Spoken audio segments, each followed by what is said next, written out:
कौन थे, हम कौन थे, क्या हो गए और क्या होंगे अभी। हम कौन थे, क्या हो गए और क्या होंगे अभी। आओ मिलकर विचारें यह समस्याएं सभी। यद्यपि हमें इतिहास अपना प्राप्त पूरा है नहीं, फिर भी हम कौन थे ये भी अधूरा है नहीं। भाइयों, जैसे एक वृक्ष तब तक खड़ा रहता है जब तक वो मिट्टी से जुड़ा रहता है। अगर वृक्ष को समाप्त करना है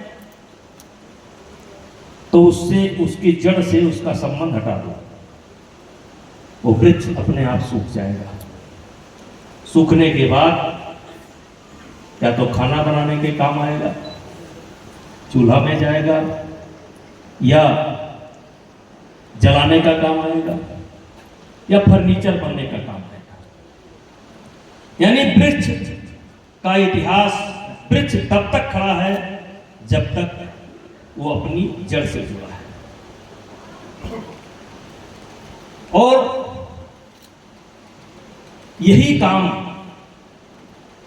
हमारे साथ हुआ। हमें हमारे इतिहास को धार्मिक ग्रंथ बता दिया गया।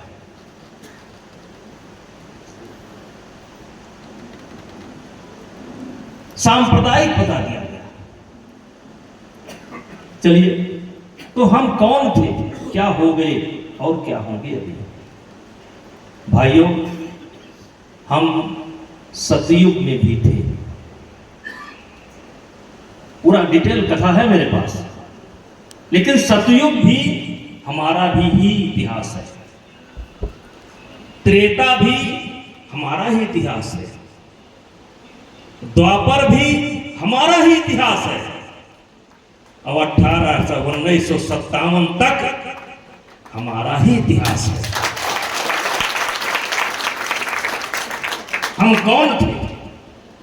हम सतयुग में भी थे, ध्रुव और प्रहलाद के रूप में थे।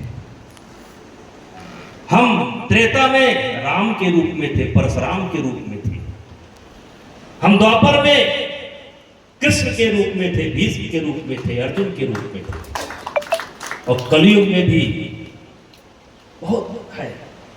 एक कुछ नाम बिहार में कुंवर सिंह के नाम से थे, बस्ती में जालिम सिंह के नाम से थे, गोंडा में राजा देवी बकत सिंह के नाम से थे, बहराइच में बलभद्र सिंह के नाम से थे। यहां भी कोई ना कोई रहा ही होगा। यानी ब्लॉक स्तर, जिले स्तर से लेकर के हमने 1957 तक हमारा परिचय, यद्यप बहुत मिटाया गया, लेकिन जो शिलापट है ना लगा हुआ है स्वतंत्रता संग्राम सेनानियों का, वो हमारा ही इतिहास है। हम पीछे नहीं गए। और यहां तक हम इसलिए कहते हैं कि हमें दब कर रहने की जरूरत नहीं है, हमें मुंह लटका कर रहने की जरूरत नहीं है। जिनका इतिहास नहीं है वो अपना इतिहास खोजें। हमारा इतिहास था, रहेगा, है और रहेगा। दुनिया की कोई ताकत इसको मिटा नहीं सकती है। हमको मिटाने की कोशिश हर युग में हुई है। सतयुग में भी हुई, त्रेता में भी हुई, द्वापर में भी हुई, कलयुग में हुई। तो हम कहना चाहते हैं, हम कौन थे, क्या हो गए और क्या होंगे अभी। आओ मिलकर के विचारें ये समस्याएं सभी। यद्यप हमें इतिहास अपना प्राप्त पूरा है नहीं, फिर भी हम कौन थे ये भी अधूरा है। मेरे भाइयों, महाभारत के बाद थोड़ा सा समय ऐसा आया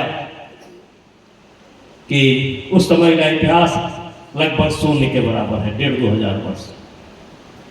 लेकिन सिकंदर से भी हम लड़े, और मीनांडर से भी हम लड़े, हूणों से भी हम लड़े, मोहम्मद बिन कासिम से भी हम लड़े, गजनी से लड़े, गौरी से लड़े, मुगल से लड़े, अंग्रेजों से लड़े। और 1857 में एक साजिश हुई हमारे साथ, लिख दिया गया साबरमती के संत तूने कर दिया कमाल।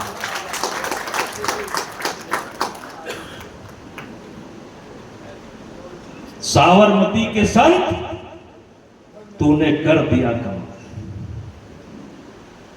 कहां गई झांसी की रानी, कहां गए भगत सिंह, कहां गए सुखदेव, कहां गए मंगल पांडे, कहां गए क्षत्रिय समाज के बेनी माधव, कहां गए राजा राव राम बकस, कहां गए? लिख दिया गया साबरमती के संत तूने कर दिया कमाल। और इसलिए मेरे मित्रों, समय लगे तो मौका निकाल कर पढ़िए। मैं ये कहानी धनंजय सिंह जरूर सुनाना चाहूंगा। सिकंदर के बाद, हुणों के बाद, मिनांडर के बाद एक हमला होता है 6वीं शताब्दी में। ये मैं जान करके इस कथा को पढ़ रहा हूं, क्योंकि इस कथा को छिपा दिया गया। मोहम्मद बिन कासिम 712 में हमला किया और कश्मीर के उधर सिंध प्रांत के राजा थे दाहिर, वो ब्राह्मण राजा थे। बिन कासिम ने दाहिर की हत्या की और हत्या के उपरांत उनकी 2 बच्चियों को प्रमिला और उर्मिला, अब नेट पर खोजना मिल जाएगा, प्रमिला और उर्मिला और प्रमिला को बंदी बनाया। बंदी बनाकर वो सीरिया के खलीफा के पास ले जाता है और नजराने के तौर पर पेश करता है।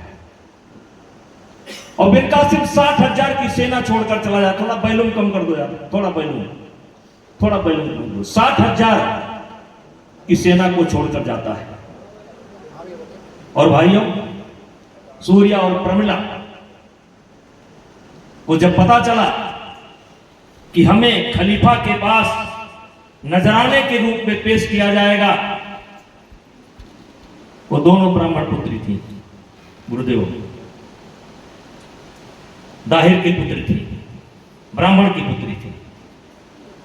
तो उन्होंने चाल चली, खलीफा के पास जाने के पहले उन्होंने